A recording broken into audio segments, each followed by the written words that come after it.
monitor အောင်မိသား TikTok အကောင့်ကနေပြီးတော့မှဘယ်လိုဗီဒီယိုတွေတင်ရမလဲဘယ်လို content တွေကို TikTok ကနေပြီးတော့မှ income ပေးလဲဆိုတာကိုကျွန်တော်ပြပြပေးသွားပါမယ်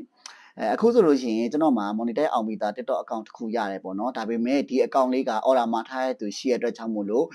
ဒီ order မှာရဲ့သူကိုကျွန်တော်ပေးလိုက်ပါတယ်ကျွန်တော်စီမှာ monitor အောင်မိသား TikTok အကောင့်နိုင်ပါတယ်ဟုတ်ပြီဒီ monitor အောင်မိသား TikTok အကောင့်နေကနေပြီးတော့မှကျွန်တော်တို့ဘယ်လို income ရအောင်လုပ်မလဲဆိုလို့ရှိရင်အဓိကတော့ပထမဆုံးအနေနဲ့ကျွန်တော်တို့ကိုယ်ပိုင်ဗီဒီယိုတွေကို10မိနစ်အထက်တင်ပြီးတော့မှ TikTok နေပြီးမှ income ရအောင်လုပ်နိုင်ပါတယ်ကိုယ့်ရဲ့ဗီဒီယိုကပေါက်ရင်ပေါက်တယ်လို့ကိုယ့်ရဲ့ဗီဒီယိုလူကြည့်များရင်များတယ်လို့ TikTok ရဲ့ income တွေရလာမှာပဲဖြစ်ပါတယ်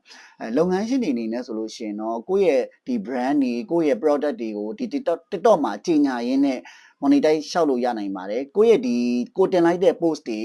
လူကြည့်များရင်များတယ်လို့ TikTok နေပြီးတော့မှလည်း income ထက်ရမှာပေါ့နော်ဒါဆိုလို့ရှိရင်တော့ win situation ဖြစ်သွားနိုင်တယ်ပေါ့နော်နောက်တစ်ခုအနေနဲ့ကိုယ့်ရဲ့ content creator တွေပေါ့နော်ဥပမာအားဖြင့်ဆိုလို့ရှိရင်ကိုကဘာလုပ်တတ်လဲကိုစာဖတ်ပြနိုင်လားမဟုတ်လို့ရှိရင်ကို daily vlog လေးရိုက်ပြနိုင်လားကိုဟင်းချက်ပြနိုင်လားကိုကျွမ်းကျင်ရာကိုလုံနိုင်ရာအရာလေးရနေစပြီးတော့မှ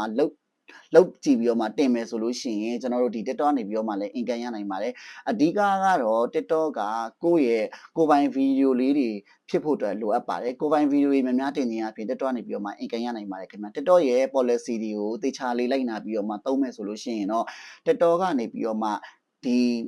တဲ့ income တခုရလာလိမ့်မယ်ဆိုတာကိုကျွန်တော်ကအကြံဉာဏ်ပေးချင်ပါတယ်ဒါဆိုလို့ရှိရင်တော့ဒီဗီဒီယိုလေးကိုဒီနေရာမှာရထားလိုက်ပါမယ် TikTok နဲ့ပတ်သက်ပြီးတော့မှသိကျင်တာလေးတွေရှိရယ် TikTok နဲ့ပတ်သက်ပြီးတော့မှဗဟုသုတလေးတွေကိုဒီအကောင့်ကနေပြီးတော့မှမျှဝေပေးသွားမှာဖြစ်လို့အကောင့်လေးကို follow လုပ်ပေးဖို့အတွက်အားလုံးမြတ်တရခံပါတယ်ခင်ဗျာအားလုံးပဲ bye bye